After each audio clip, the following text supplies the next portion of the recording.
हमारी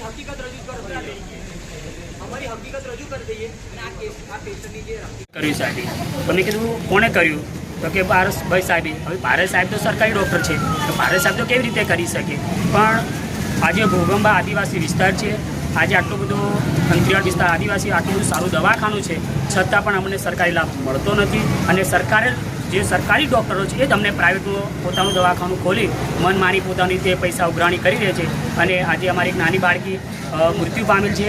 જ્યાં સુધી અમને નિર્ણય નહીં આવે ત્યાં સુધી અમે અહીંયા જ રહીશું. કે ભાઈ હોસ્પિટલમાં અમારા ગલી બિલીના રાઠવા પ્રેમીલા બેન નિલેશભાઈનું બીજી ડિલિવરીમાં સીઝર કરવામાં આવેલું.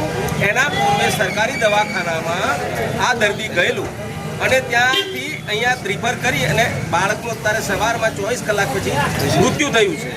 એ બાબતે અમે અમારા આદિવાસી યુવા સંઘર્ષ સમિતિના તમામ આગેવાનો અહીં કોઈ રાજકીય પક્ષા વગર એક સમાજ માટે અમે સત્યની લડાઈ સાચી બાબત શું છે જાણવા માટે પ્રયત્ન કરી રહ્યા છે. ગુલસિંહ રાઠવા, વીરાપુરા. અમારા સમાજના ઘર પડી જાય ને તો સાહેબ 5 વર્ષથી ઘર નહીં બનાવી શકતો. છોકરી પૈસા નહીં હતા તો છોકરી લઈને લગ્ન કરે સાહેબ.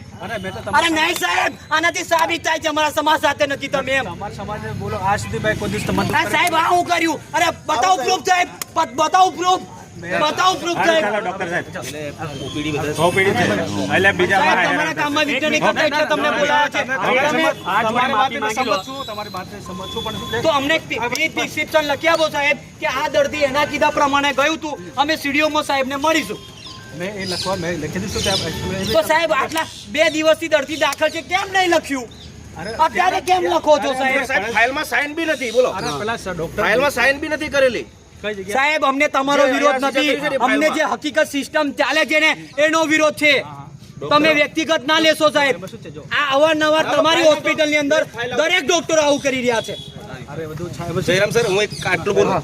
સર, ભારત સર, તમને છે ને પહેલા તમારી બદલી થયેલી, અમે જ આવેદનપત્ર આપીને તમને લાયા અને તમે અમારા મસીહા છો એમ અમે માનીએ છીએ. આ એક ભૂલ થઈ ગઈ.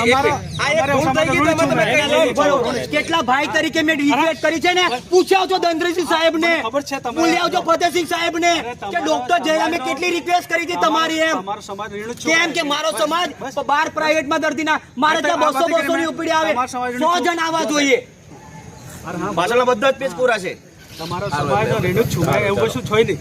સાહેબ તમે રહેવા દો હવે. આ સમાજ આગળ ભેગા થઈને હારું ના બોલશો. અમને કઈ કહેવા જેવું નહીં થતું. બતાવો પ્રૂફ.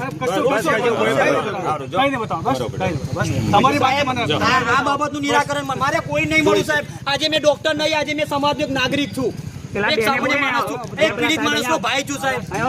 દર વખતે યાર પારસ સાહેબને આપણે આવેદનપત્ર આપીને જાણકારી આપીએ છીએ કે આપણા સમાજની એક ઘટના બની ગઈકાલે, જેના માટે આપણે આવ્યા છે હકને લડાઈ માટે. તમામ બાબતો અહીંયા સાહેબ લેખિતમાં આપેલી છે આપણને. અમે આ ફોરવર્ડિંગ ચેક ઉપર પણ કરીશું જેથી અમારી આ વસ્તુ ત્યાં પહોંચાડવા આપ મદદગાર રહેશો.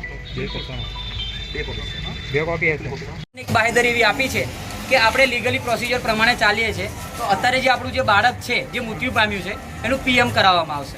તો આપણે એક વખત પીએમ કરાવી રહ્યા છે. બીજી વસ્તુ એવી રહી છે કે જે સરકારી દવાખાનામાંથી આપણને પ્રાઇવેટમાં મોકલવામાં આવે છે એની રજૂઆત ઉગ્ર આપણે લોકો પણ કરીશું અને સાથે સાથે આપણા પીઆઈ સાહેબ જાડેજા સાહેબ છે એ પણ કરવાના છે. બધા રેડી છો? બીજી વસ્તુ એવી છે કે જ્યાં સિસ્ટમ છે આપણા લોકોને આર્થિક રીતે હેરાન કરી રહ્યા છે કે થઈ રહ્યા છે, એની અંદર સુધારવા માટે બી આપણે મદદ બી કરવાના છે અને સાહેબની મદદ કરવાના છે. રેડી છો? બીજી વસ્તુ, આપણો સમાજ ગરીબ છે, આપણે બધા જાણીએ છીએ. તો આપણે અહીંયા આગળ સુવિધાની અંદર સોનોગ્રાફી મશીન, સારી એવી લેબોરેટરી, સારા એવા ગાયનેક ડોક્ટર અને સારા એવા સર્જન સાહેબ અને સારા એવા ફિઝિશિયન સાહેબ મૂકવામાં આવે એની બી રજૂઆત કરીશું. એના માટે તમે બધા તૈયાર છો?